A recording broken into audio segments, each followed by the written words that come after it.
NIV 성경 해석을 강의하는 권엘리아 선교사입니다.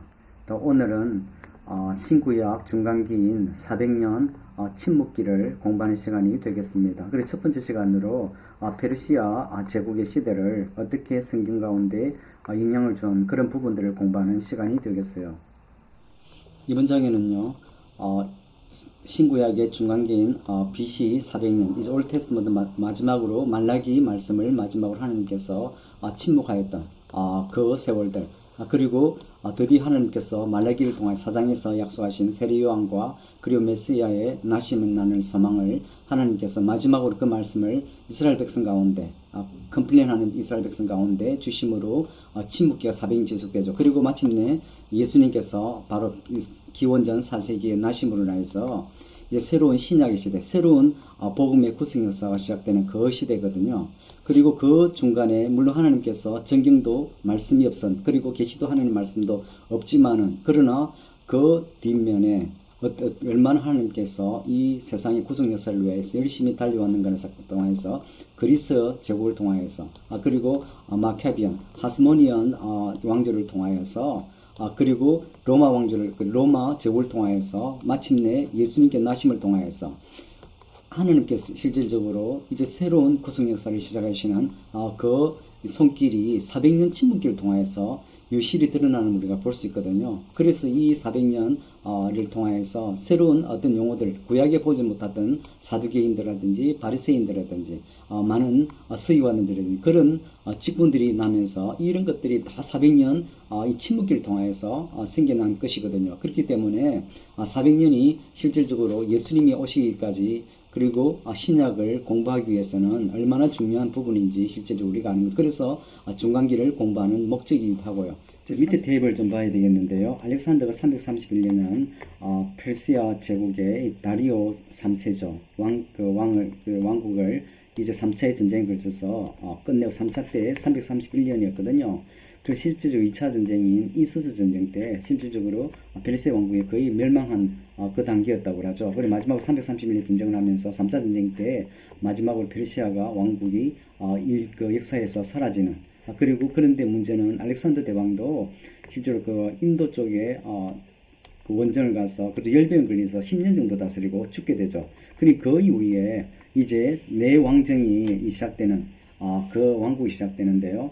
그리고 우리가 알아야 될 게 버틸로마에서 버틸롬이라고 해요. 버틸롬이 또 왕조와 인도 그 이집트 그쪽을 시작해서 이쪽을 차지하였고요. 그리고 그 다음에 셀루시드인데 영어로 셀루시드, 그런데 한글로는 셀루코스라고 하거든요. 셀루코스 또 왕정이 또 그쪽에 북서쪽에 다스리면 중간에 그 이스라엘이 있어 끊임없이 두 나라가 두 왕정이 전쟁을 했죠. 그렇기 때문에 많은 필리핀인데 결국은 셀루시드, 영어는 그 셀루시드예요. 셀루코스, 한글로는 셀루코스라고 하죠.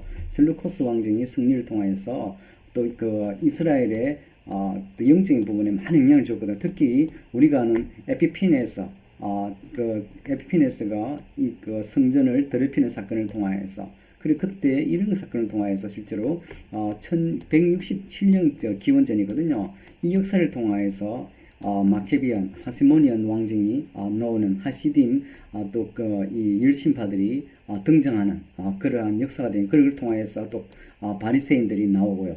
그리고 그 이후에 하스모니안 왕조거든요. 그리고 위에 로마가 이제 이스라엘에 들어와서 64년에 하스모니안 우리 마사다 전쟁에서 마지막으로 멸망하고 이스라엘이 로마의 또 속국으로 전락하는 그 역사가 일단 이쪽으로 나타나거든요. 그를 통해서 실제적으로 이 모든 그 역사들이 영적인 역사들이 포함되어 있고, 그리고 이 역사들이 신약 복음에도 신약 성경에도 많은 영향을 미치기 때문에 이 역사를 우리가 공부하는 부분이거든요.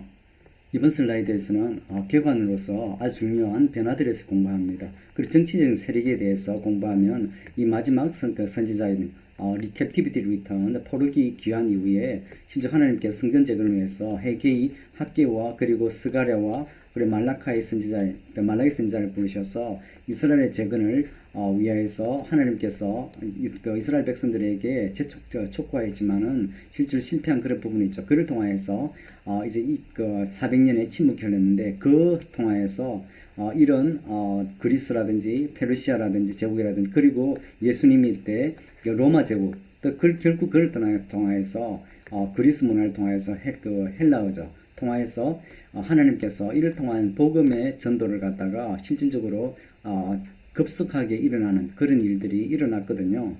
그리고 두 번째로 일어나는 게 헬레니즘, 바로 그리스 문화, 헬라 문화의 영향이 실제적으로 많은 영향을 미쳤음을 보게 되거든요. 그리고 우리가 알지만 이를 통하여서 이 종교적인 그룹들이 바리새인들이 그리고 사두개인도 나타났죠. 그리고 헤로디안, 그러니까 헤롯을 쫓는 그런 사람들도 이 시기를 통하여서 나타났고요.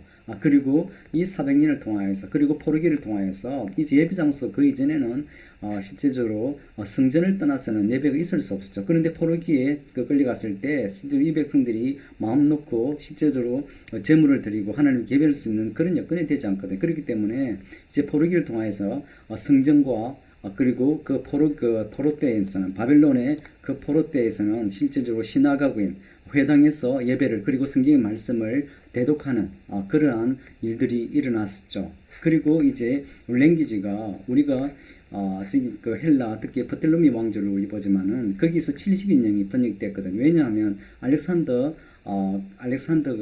알렉산드리아가 실제로 프톨레미의 수도였는데 이집트의 수도였죠. 그 수도에서 실질적으로 다른 데는 실제 물론 디아스포라 이스라엘이 많았지만 특히 알렉산드리아 같은 경우는 반 정도가 실제로 유대인이었다고 하거든요. 그렇기 때문에 프톨레미 왕조가 이 유대인들, 이 그 디아스포라들은 자기 고유 언어인 히브리를 잃어버렸거든요. 그렇기 때문에 헬라 그릭을 갖다가 헬라 번역이 이때 일어난 거죠. 이 일어난 통화에서 그 사람들에게 영적인 어떤 그런 부분들, 문화를 지켜주고자 하는 프텔레미가 그런 부분에서 이스라엘 백성들을 갖다가 속국들을 존중하였던 그런 부분, 하나님 역사했던 그런 부분이 있다고 하거든요. 물론 셀루시코스 왕조에게 멸망함을 통하여서 또 새로운 역사들이 일어나지만은 그런 부분들이 있었죠. 그리고 이제 이 장에서는 이스라엘이 이제 400년 침묵기를 통하여서 전후 이 전이죠. 그리고 이후를 통하여서 한번 보면요, 영적인 그 리더와 그리고 설교자들이 이전에는 지금 에즈라든지 느헤미야라든지 말라기 선지자들이 있었죠. 그런데 AD 이후에는 바로 예수님 같은 우리 사도들이 탄생하죠. 그리고 이 월드 룰링 파워 같은 사람들이었다면 페르시아가 BC 됐죠. 그리고 그 이후에 400년을 거치면서 로마가 그 이스라엘 역사가 한가운데 들어왔고요. 그리고 종교적인 그룹을 보면 실질적으로 BC 그룹에서는 실제 그 메이지 그룹이 별로 없었죠. 그런데 400년을 지나면서 서기관이라든지 바리새인이라든지 그리고 사두개인이라든지 헤로디안이라든지 사내들인 공회원이 나왔죠. 그리고 언어로서는 실제로 구약에서는 히브리였고요. 그리고 신약에 와서는 아라메익과 그리고 헬라어가 실제적으로 우리 예수님께서 아람어를 말하는 그런 우리 역사들을 우리 보고 왜 그러냐면 그 북쪽에 보면 아람어가 또 특히 이 무역 용어로 쓰이고 일반 용어로 쓰이는 그런 시대를 살아왔거든요. 영향이 있었죠. 그 400역사를 쭉 거치면서 그런 부분이겠죠. 그리고 예배 그 장소를 이야기했지만은 BC 때는 다 성전 중심이었죠. 모든 것이 성전이었죠. 그런데 이제 AD 400년을 거치면서 포로기를 거치면서 성전과 그리고 포로 때 유배지에서는 회당 중심으로 예배가 이루어진 그런 변화들이 실질적으로 그 회당이 갑자기 우리가 신약 성경에 복음서에 보면 회당이 나오잖아요. 그런데 구약에서는 회당이 없었잖아요. 그래서 400년을 거치면서 포로기를 거치면서 발생된 그런 그 이슈가 되는 거죠. 그래서 400년을 배워야 되는 공부해야 되는 그런 부분이 되겠습니다. 이 장에서는 이제 구약 성경이 어떻게 끝나는가? 구약 성경이 끝나는 거죠. 그 구약 성경이 끝난 이유가 말라기를 통하여서 이 바로 하나님 끊임없이 돌아오라. 그리고 영적인 부흥을 그 에즈라 우리 2차 포로 기한을 통해서 그런 걸 보여주지만은 그런데 결국은 이스라엘 백성들은 또 하나님의 계명들을 저버리고 그리고 하나님을 떠나가는 그런 일이 있었죠. 그리고 70년의 포로 생활을 우리가 또 기억할 겁니다. 그리고 하나님께서 그 이스라엘 백성들이 다시 돌아와서 재건하기를 이스라엘을 갖다가 재건하기를 원했죠. 그렇지만은 실패한 거 있고요. 그리고 하나님께서 끊임없이 에즈라든지 느헤미야라든지 학기라든지 말라기를 통하여서 결국 하나님께 돌아오기를 했지만은 하지 못한 급속하게 더 영적으로 이 우상숭배는 실질적으로 이때 그렇게 이제 이스라엘이 포로 기간을 통하여서는 바알 이런 부분 더 이상 아세라라든지 그런 이 우상들은 더 이상 언급되지 않거든요. 그렇지만은 세속적인 그런 부분들이 특히 세속화되는 급격히 세속화되는 그런 부분들이 있었죠. 그때 하나님이 이 슬퍼하신 그 부분이죠. 그리고 하나님께서 말라기를 통하여서 마지막 말씀을 주시고 사장 말씀을 통하여서 꾸짖으시고 그런데 마찬가지로 세례 요한과 그리고 예수님께서 나심을 그 사장을 통해 소망을 주시면서 이제 침묵기가 온 거죠. 그리고 이 장에서 우리가 보는 게 앞에서 그 말씀을 제가 드렸거든요.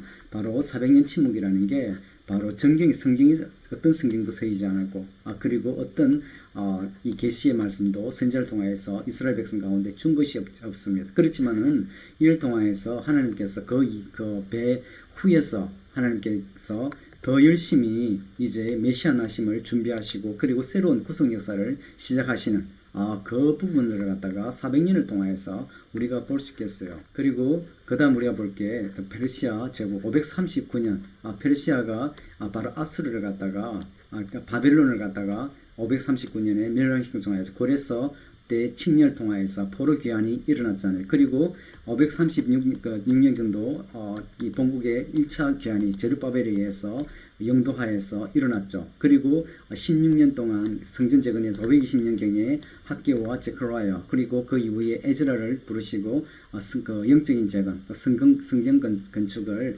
520년 정도에 마친 그런 그를 여러분들이 아마 기억하실 겁니다. 그리고 바벨론 포로를 우리가 알고요. 그리고 그때 605년이 1차 느부갓네살 바벨론에서 이때가 여호와킴의 시대였습니다. 그리고 596년에 여호와킨 시대 있죠. 586년 시드기야 시대에 완전히 멸망받은 그 역사를 우리가 페르시아를 했죠. 그리고 하나님께서 바로 아까 그랬지만은 538년 고레스에서 바벨론을 갖다가 그 멸망시킴으로 바벨론의 벨사살이었거든. 다니엘서에 나온 벨사살 그 4대째 그 바벨론의 왕인 벨사살 때 바로 이 벽에 쓰여진 하나님의 말씀대로 고레스에 의해서 멸망받고요. 그런 통하여서 그것도 다 제국들이 하나님 심판을 받은 거죠. 그런 부분들이 있습니다. 그 설명을 제가 이 앞에 있는 부분들을 다 설명을 드린 겁니다.